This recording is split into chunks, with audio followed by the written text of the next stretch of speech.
Hey everybody, I'm Allie, and this is my Y&R chat vlog for Sunday, February 7th, and excuse me while I enjoy a beverage out of my brand new Crimson Lights glass. Isn't that so cool? This was sent to me by my very good friend, Robbie. I love you. He's like my Y&R BFF, and he sent this to me, and it says Crimson Lights, Genoa City on the front. I hope you can see it. And then it's got the Y&R logo on the back. Isn't that fantastic? I think he got it from CBS.com, and I just love it. Thank you so much. Well, the star of this week's show was a bloody piece of purple cloth. So bizarre that was the focus of so much this week. And to hear all of the characters talking about this piece of purple cloth, it was so weird. Who would have thought that would have been the lie to trip Adam up of all of the things that he's done? But apparently it triggered Ashley's memory about the night that she killed Sabrina. I mean Nikki. No, wait, I mean no one. This whole storyline is so bizarre. But luckily, the saving grace, I think, is that Neil has been there to help Ashley through this difficult time, help her realize that she's not insane, and I'm loving their relationship still. I have to tell you, I need more. I want more Neil and Ashley. I'm loving it.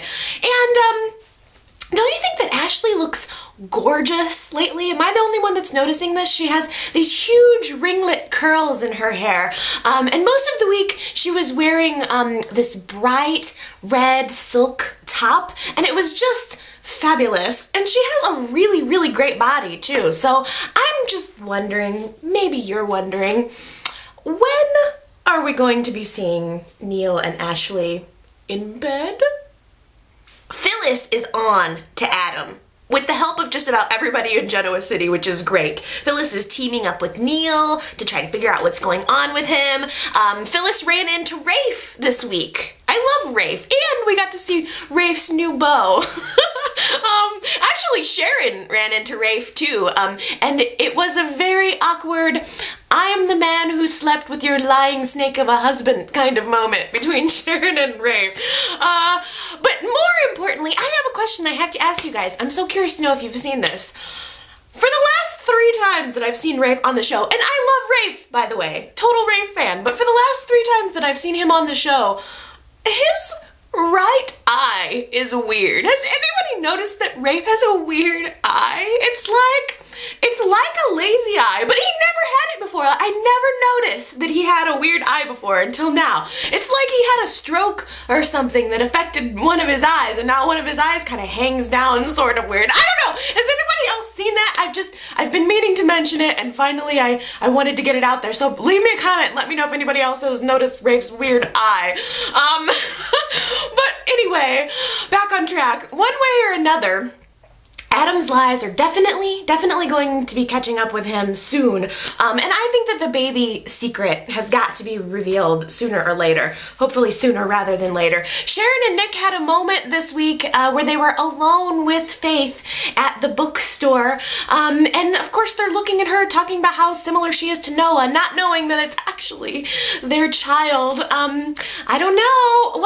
What's concerning me is, with all of the snooping around that Phyllis has been doing lately, what I think is going to happen is that I think Phyllis is going to be the one to discover that Ashley's baby is actually Nick and Sharon's.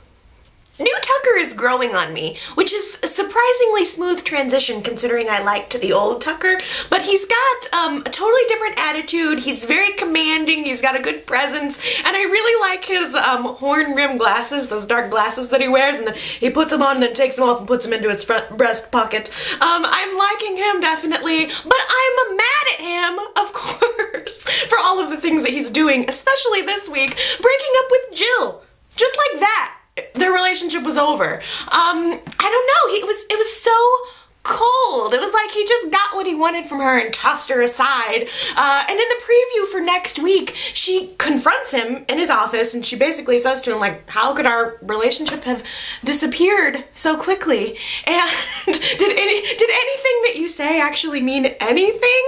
And what Tucker responded to her was, I've said so many things, it's hard to keep track. Just very cold, deadpan. I couldn't believe it. I don't know why. I mean, she should have seen this coming. We all should have seen this coming. But I guess the heart is not the seat of rationality, eh? On a fashion note, by the way, I loved Jill's vest that she was wearing this week. It was almost like, it was black, almost looked kind of leather, and it was extra long with these pockets. Did anybody else see that? Jill was looking really good this week, and I love her hair. But I loved the vest. I do love a good, strong vest.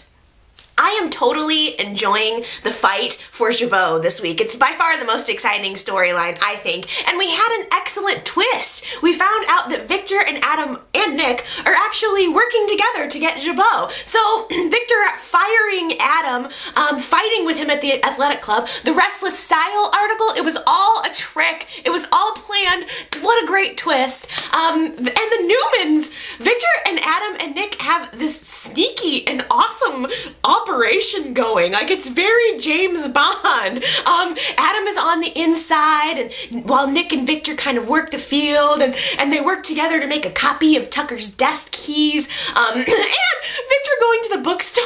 Victor and Nick and Adam at the bookstore between the different shelves, like Victor leaving the keys and 2 disposable phones on the bookshelf. It was like, the whole thing was very, let's synchronize our watches. It was wonderful. Exactly the type of storyline that I love, loving every moment of it. The Newman men working together, probably for the first time, to outbid Jack and Gloria to win Jabot. Adam broke into Tucker's office this week, which is very, very risky, but of course, Adam is not afraid to get his hands dirty. Of course he would be the one to actually do the dirty work. He has no conscience. While Nick is at the athletic club keeping an eye on Tucker, and Victor's just sitting back in his office just waiting to get the bid, pulling the money together. Meanwhile, everybody else in Genoa City, including Tucker and Jack, are sitting back going, why hasn't Newman placed a bid on Jabot? Everybody should know that Victor would never pass up on an opportunity to stick it to Jack. And what was Jack thinking? Not playing dirty? Come on, Jack, you should have known better. I gotta tell you, I'm just loving the Newmans versus the Abbots for eternity, for always, in all of the past and in all of the future. I love the feud between the Newmans and the Abbots. This is the core of the show. This has been a wonderful week for that storyline. And what I'm wanting to know is, who are you rooting for? Because I can't help but root for the Newmans. I guess I'm a Newman girl, I guess. But I'm really curious to know, like, who do you want to pick up Jabot? Are you thinking you want it to be the Newmans? Do you want it to be the Abbots? Do you want it to be someone else? Which I definitely think that would be interesting. But I think Victor's gonna get it. I'm rooting for the Newmans just to see Jack squirm a little bit. But I'm curious to know who you're rooting for. So leave me a comment. Let me know. Well, the Patty storyline is building. Next week, I guess, should be Jack and Emily's wedding, because it's the Valentine's Day week. So I'm assuming maybe that'll be the Friday show. And Patty is more insane than ever. She's sitting in her padded cell, making a papier-mâché house out of Jack and Emily's wedding announcement. How convenient. How convenient. I think this is what, I mean, obviously, early next week, Emily's gonna go to visit Patty because she's so off the hook crazy now, and her doctor is away, they already kind of mentioned. So Emily will go to visit Patty. Patty will knock her out, somehow switch their hair colors, and then make it probably to the church just in time to marry Jack, leaving Emily in the mental institution. So, stay tuned next week for the next episode of Oops, I Married a Mental Patient. Okay, well, those are my thoughts for this week. I hope you guys are enjoying the show, and thank you so much for watching my vlog. You guys are so nice to me, and I really, really appreciate it. It's fun to have this sort of shared alternate reality with you all. So leave me a comment and let me know what your thoughts about the show are. I love hearing from you. Otherwise, I guess I will see you next week, or if you want to see me in the meantime, you can go to my website at buttonhead.org. So have a good one, and see you later. Bye!